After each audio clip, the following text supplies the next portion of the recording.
साल 2006 जब देश के सबसे बड़े सूबे के तत्कालीन मुख्यमंत्री मुलायम सिंह यादव अपने 52 मंत्रियों के काफिले के साथ एक सपने की नींव रखने पहुंचे थे। वो सपना था 300 एकड़ की जमीन पर 600 करोड़ की लागत से बना और बनकर खड़ा हुआ आलीशान मोहम्मद अली जौहर यूनिवर्सिटी। लेकिन आज साल 2006 में उस आलीशान सपने पर क्या चल रहा है? उत्तर प्रदेश सरकार का पीला खूनी पंजा, बुलडोजर। जी हां, जिस यूनिवर्सिटी को शिक्षा का मंदिर कहा गया, आज उसको ढहा देने का फरमान जारी हो चुका है। यूनिवर्सिटी के सीने को चीर कर निकलने वाले रास्ते को पब्लिक की रोड घोषित कर दिया गया है। वो ड्रीम प्रोजेक्ट जिसे बनाने में सालों की मेहनत और करोड़ों की उम्मीद लगी थी, आज इतिहास के पन्ने में दफन होने की कगार पर है। आज हर तरफ एक सन्नाटा गूंज रहा है। क्या सियासत इस हद तक बेरहम हो सकती है कि शिक्षा के लिए खड़ी की गई इमारतें मलबे के ढेर में तब्दील कर दी जाए? वक्त का क्या हिसाब? वक्त है, गुजर जाएगा, लेकिन सियासत और बदले की भावना का ये मंजर इतिहास के सीने पर हमेशा के लिए दर्ज हो रहेगा। आखिर क्यों ढाई जा रही है ये इमारतें? इसके पीछे का असली कानूनी सच क्या है? और क्या ये वाकई सिर्फ नियमों का उल्लंघन है या फिर सीधे सीधे सियासी हमला? नमस्कार, आदाब। मैं इकबाल अहमद टीसीएच में एक बार फिर से आपका स्वागत करता हूं। लोकतंत्र में कानून सबके लिए बराबर होता है, ऐसा हम किताबों में पढ़ते हैं। लेकिन जब ये कानून सियासत के चश्मे से देखा जाने लगे तो इंसाफ की परिभाषा बदल जाती है। आज हम बात कर रहे हैं उत्तर प्रदेश के उस शहर की जो कभी एक शख्स के नाम से थर्राता था, जिसकी ईमानदारी की कसमें कुंभ में स्नान करने वाले साधु सन्यासी भी खाते थे। क्योंकि इलाहाबाद में जैसा कुंभ का आयोजन उसने किया, यानी आजम खान के नेतृत्व में किया गया, वैसा फिर कभी नहीं हुआ। और आज वो शख्स सलाखों के पीछे अपनी जिंदगी की सबसे मुश्किल जंग लड़ रहा है। जी हाँ, हम बात कर रहे हैं रामपुर की, और हम बात कर रहे हैं भूतपूर्व मंत्री आजम खान की। और सबसे बड़ा सवाल है, क्या एक यूनिवर्सिटी को मटिया मेट करना सिर्फ कानून का पालन है या सिर्फ एक राजनीतिक बदले की बुलडोजर नीति? रामपुर की सरजमी पर खड़ी मौलाना मोहम्मद अली जौहर यूनिवर्सिटी एक ऐसी यूनिवर्सिटी है जिसे आजम खान ने अपने खून पसीने से सींचा, जिसे रामपुर के गरीब बच्चों के भविष्य के लिए बनाया गया। लेकिन आज उसी यूनिवर्सिटी पर सरकार का बुलडोजर गरज रहा है। कभी जमीन पर कब्जे का आरोप, तो कभी पेड़ चोरी का आरोप, तो कभी किताबों की चोरी का इल्जाम। क्या वाकई एक पूर्व कैबिनेट मंत्री को घेरने के लिए इतने छोटे छोटे आरोपों का सहारा लेना अच्छा लगता है? और सबसे हैरान करने वाली बात कि 2 पैन कार्ड रखने के जुर्म में आजम खान को अदालत से मिली अधिकतम सजा पूरे 7 साल की। वहीं दूसरी तरफ देश की दूसरी अदालतें इसी तरह के मामले में एक आम नागरिक को न्यूनतम सजा देकर छोड़ देती है। आखिर ये दो तरफा कानून क्यों है? आज इस वीडियो में हम हर एक परत को उखाड़ कर रख देंगे, बिना डरे, बिना झुके। और वीडियो को आखिर तक देखिए, क्योंकि आज आपके सामने आने वाला है एक सच। कहानी की शुरुआत होती है सन 2017 में, जब उत्तर प्रदेश की सत्ता बदलती है। सत्ता बदलते ही आजम खान के खिलाफ मुकदमों का एक ऐसा सिलसिला शुरू होता है जो शायद भारतीय राजनीतिक इतिहास में अभूतपूर्व है। 1, 2 या 10 नहीं, बल्कि आजम खान पर 100 से ज्यादा मुकदमे ठोक दिए जाते हैं। लेकिन इन मुकदमे की फेहरिस्त पर नजर डालेंगे तो आपको हंसी भी आएगी और हैरानी भी होगी। एक कद्दावर नेता जो 9 बार विधायक रहा, सांसद रहा, उत्तर प्रदेश का कद्दावर नगर विकास मंत्री रहा, उस पर आरोप क्या लगे? पहला आरोप मदरसा आलिया से दुर्लभ किताबें चुराने का आरोप। पुलिस जौहर यूनिवर्सिटी की लाइब्रेरी में घुसती और कहती है कि यहाँ चोरी की किताबें रखी हुई हैं। दूसरा आरोप रामपुर क्लब से शेर की मूर्तियां चुराने का आरोप। तीसरा आरोप एक गरीब किसान की मुर्गी और बकरी चुराने का मुकदमा। जी हाँ, आपने सही सुना, मुर्गी बकरी चोरी का मुकदमा एक पूर्व मंत्री पर दर्ज होता है। सोचिए, क्या कोई राज्य सरकार इतनी बेबस हो जाती है कि उसे एक राजनीतिक विरोधी को पस्त करने के लिए मुर्गी, बकरी और भैंस चोरी के मुकदमों का सहारा लेना पड़ता है? इन छोटे छोटे और अजीबोगरीब आरोपों के पीछे का मकसद क्या था? मकसद साफ था, मानसिक रूप से प्रताड़ित करना, छवि को धूमिल करना और कानूनी चक्रव्यूह में ऐसा फंसाना कि वो कभी बाहर न निकल सके। रामपुर प्रशासन ने आजम खान को भूमाफिया घोषित कर दिया। जिस शख्स ने रामपुर की शक्ल बदल दी, जिसने सड़कों का जाल बिछाया, जिसने एक वर्ल्ड क्लास यूनिवर्सिटी खड़ी की, उसे एक झटके में अपराधियों की फेहरिस्त में डाल दिया गया। यह परेशान करने वाली रणनीति थी ताकि जौहर यूनिवर्सिटी की नींव को हिलाया जा सके। और फिर एंट्री होती है उत्तर प्रदेश की सबसे चर्चित नीति की, यानी बुलडोजर नीति। कानून का राज स्थापित करने के नाम पर शुरू हुआ ये बुलडोजर जब रामपुर पहुंचता है तो उसका निशाना माफियाओं के अवैध ठिकाने नहीं, बल्कि शिक्षा का एक आलीशान मंदिर बनता है। जौहर यूनिवर्सिटी की जमीनों को लेकर प्रशासन ने दावा किया है कि ये जमीनें शत्रु संपत्ति, यानी बंटवारे के बाद पाकिस्तान चले गए लोगों की है। कुछ जमीनें दलित किसानों से जबरन ली गई है, तो कुछ हिस्सा ग्राम समाज की जमीनों पर अतिक्रमण करके बनाया गया। नतीजा क्या हुआ? कोर्ट कचहरी के चक्करों के बीच यूनिवर्सिटी की भव्य दीवारों, उसके मुख्य द्वार जिसे उर्दू गेट नाम दिया गया था, को बुलडोजर से ढा दिया गया। प्रशासन ने यूनिवर्सिटी की सैकड़ों एकड़ जमीन को वापस सरकार के खाते में दर्ज कर दिया। क्या सोचने वाली बात यह है कि अगर जमीन के कागजातों में कोई हेरफेर भी थी, तो क्या उसका समाधान सिर्फ बुलडोजर या यूनिवर्सिटी में पढ़ने वाले हजारों बच्चों के भविष्य का क्या? जो यूनिवर्सिटी रामपुर जैसे पिछड़े इलाकों के बच्चों को डॉक्टर, इंजीनियर, प्रोफेसर, वकील बनाने का सपना दिखा रही है, उस पर बुलडोजर चलाकर सरकार ने क्या साबित किया? क्या उस अतिक्रमण के खिलाफ कार्रवाई थी, या आजम खान के उस ड्रीम प्रोजेक्ट को जमींदोज करने की जिद, जो उसके नाम को इतिहास में अमर कर सकता था? जब विकास की इमारतों पर बुलडोजर चलता है तो नुकसान किसी नेता का नहीं, बल्कि देश की आने वाली नस्लों का होता है। अब आते हैं इस पूरी स्क्रिप्ट के सबसे सनसनीखेज और कानूनी पहलू पर। आजम खान, उनकी पत्नी तंजीन फातिमा और उनके बेटे अब्दुल्ला आजम को रामपुर की एक विशेष अदालत ने 2 जन्म प्रमाण पत्र और 2 पैन कार्ड रखने के आरोप में दोषी पाया। आरोप यह था कि अब्दुल्ला आजम के चुनाव लड़ने की उम्र की विसंगति को छुपाने के लिए 2 पैन कार्ड और 2 पासपोर्ट बनवाए गए। अदालत ने इस मामले में आजम खान को दोषी ठहराते हुए अधिकतम 7 साल की सजा सुना दी। जी हाँ, 7 साल की अधिकतम सजा, क्योंकि इससे ज्यादा सजा देने का उस मुकदमे में कोई प्रावधान नहीं था। कानून के जानकारों ने इस फैसले पर उंगलियां उठाई। 2 पैन कार्ड रखना निश्चित रूप से एक अपराध है।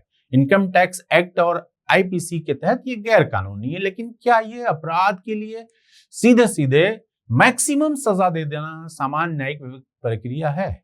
चलिए, इसे समझने के लिए हम भारत की ही एक और दूसरी अदालत के फैसले का रुख करते हैं। इसी देश की एक अन्य अदालत, मद्रास हाईकोर्ट में बिल्कुल ऐसा ही एक मामला सामने आया। वहां एक शख्स सुधीर कुमार हसीजा पर 2 पैन कार्ड रखने और टैक्स की विसंगति का आरोप था। लेकिन जब मामला अदालत में पहुंचा तो माननीय न्यायाधीश ने उस व्यक्ति की उम्र, उसके सामाजिक बैकग्राउंड और अपराध की प्रवृत्ति को देखते हुए उसे छोड़ दिया। अदालत ने माना कि एक प्रशासनिक और तकनीकी गलती हो सकती है जिससे किसी की पूरी जिंदगी सलाखों के पीछे नहीं काटी जा सकती।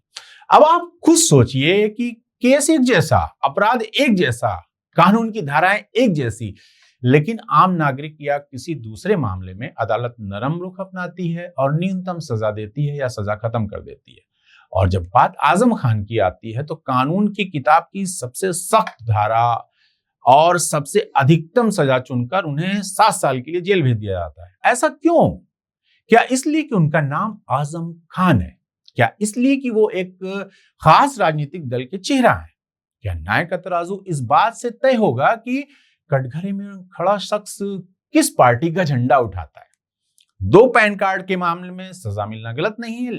अगर अपराध हुआ है तो सजा होनी चाहिए, लेकिन जब न्याय प्रणाली में एक ही अपराध के लिए 2 अलग अलग मापदंड दिखने लगे तो जनता के मन में सवाल उठना लाजमी है। आजम खान को अधिकतम सजा देकर उनकी विधायकी छीन ली गई, उनके बेटे की सदस्यता रद्द कर दी गई, उनके परिवार को जेल की कोठरी में डाल दिया गया। क्या यह न्याय है या राजनीतिक वध? दोस्तों, आज आजम खान का राजनीतिक साम्राज्य, उनका कैरियर बिखर चुका है। जौहर यूनिवर्सिटी सरकारी नियंत्रण बुलडोजर के साए में सिसक रही है। उनके बनाए पार्कों, सड़कों और इमारतों को आज उनके विरोधियों के नाम पर लिखे जा रहे हैं। लेकिन इतिहास गवाह है, सियासत की लाठी हमेशा एक जैसी नहीं चलती। आज जो बुलडोजर दूसरों के आशियाने और शिक्षा के मंदिरों को ढा रहा है, कल वक्त बदलने पर उसकी दिशा भी बदल सकती है। हम किसी भी अपराधी या कानून तोड़ने वाले का समर्थन नहीं करते। अगर आजम खान ने जमीनें कब्जाई, अगर उन्होंने गलत तरीके से पैन कार्ड बनवाए, तो कानून उन्हें सजा दे।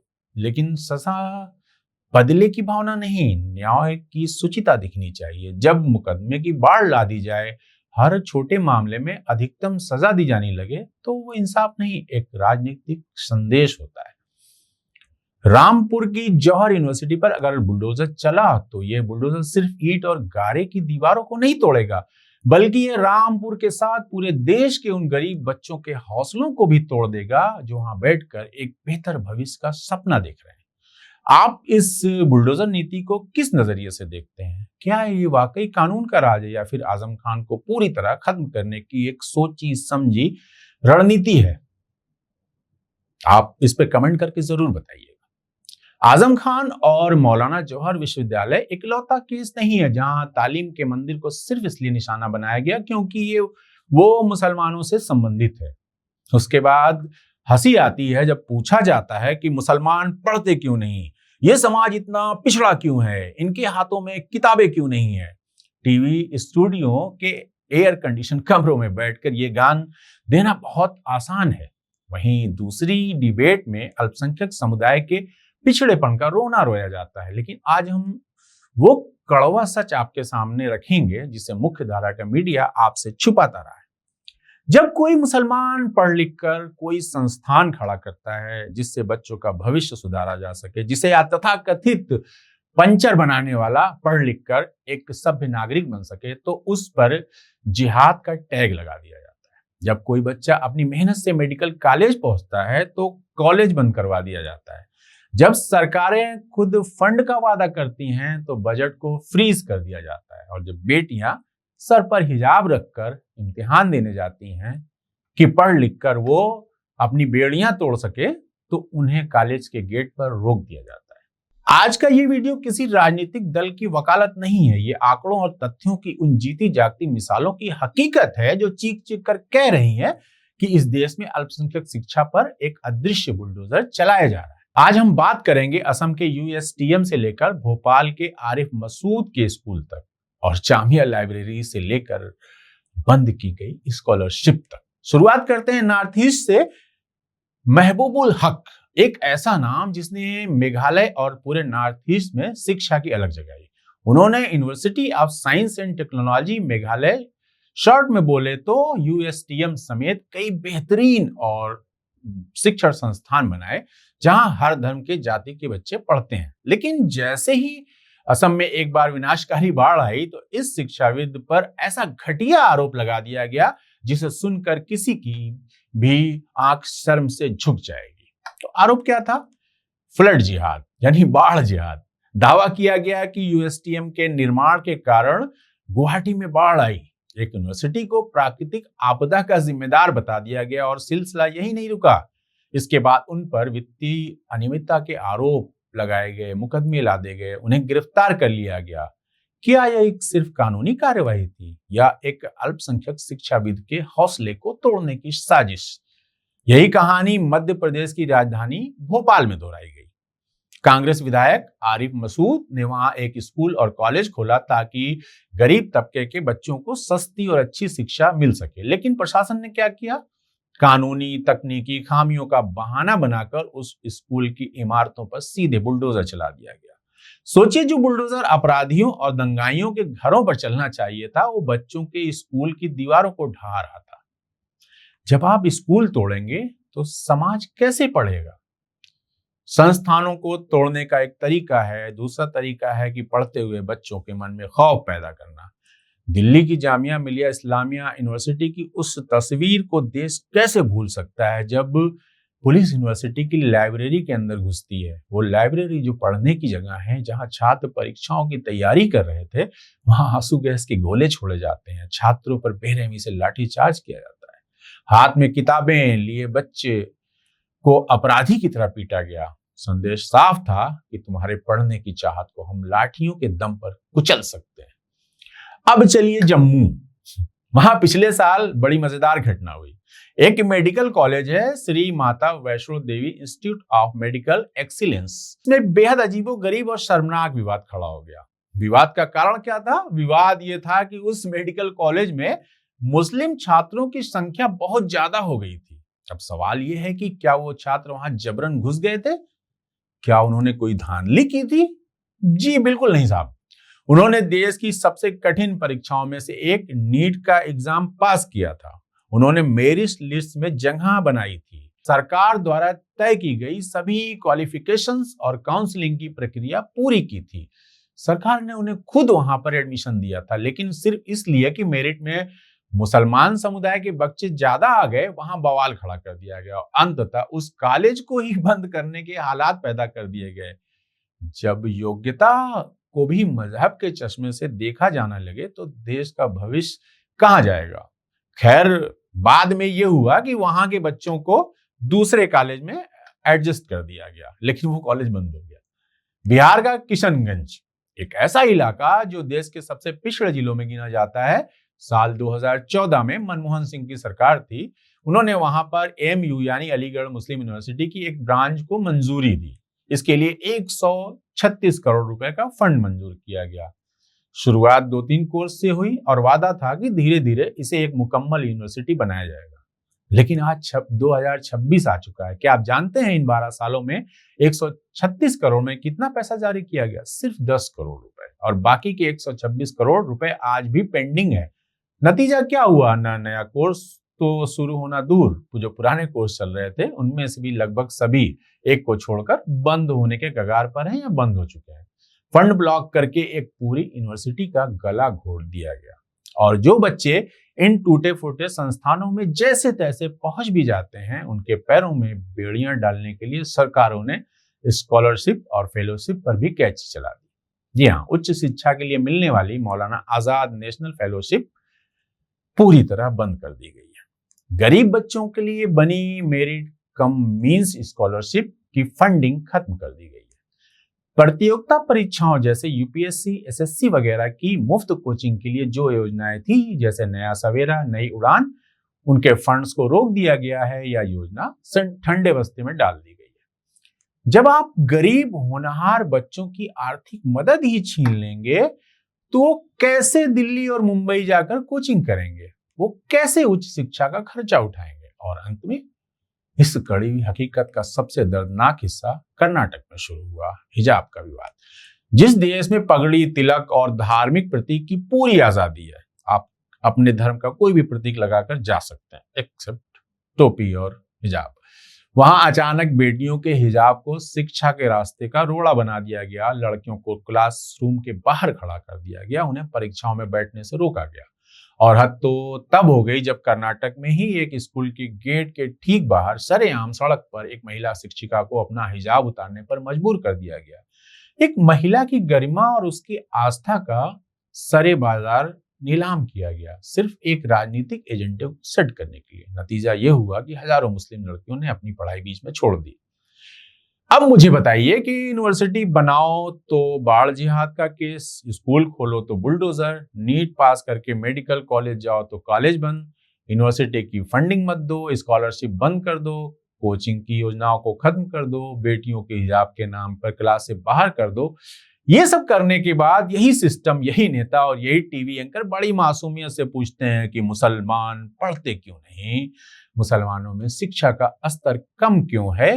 अरे जनाब, पहले उनके रास्ते की ये रोड़े तो हटाइए, उनके संस्थानों से ये बुलडोजर तो रोकिए, उनको फंड रिलीज कीजिए। ये पिछड़ापन कोई प्राकृतिक नहीं है, ये थोपा हुआ पिछड़ापन है। एक तरफ सबका साथ सबका विकास का नारा है तो दूसरी तरफ शिक्षा के मंदिरों पर ये प्रहार।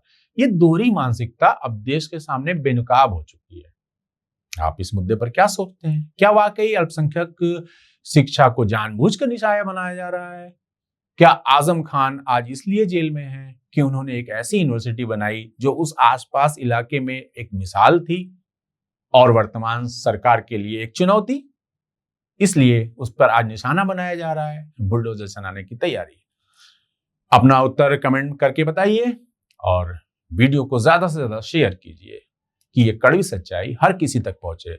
और अगर हमारा चैनल अब तक सब्सक्राइब नहीं किया है तो तुरंत सब्सक्राइब कर लें। बहुत बहुत शुक्रिया।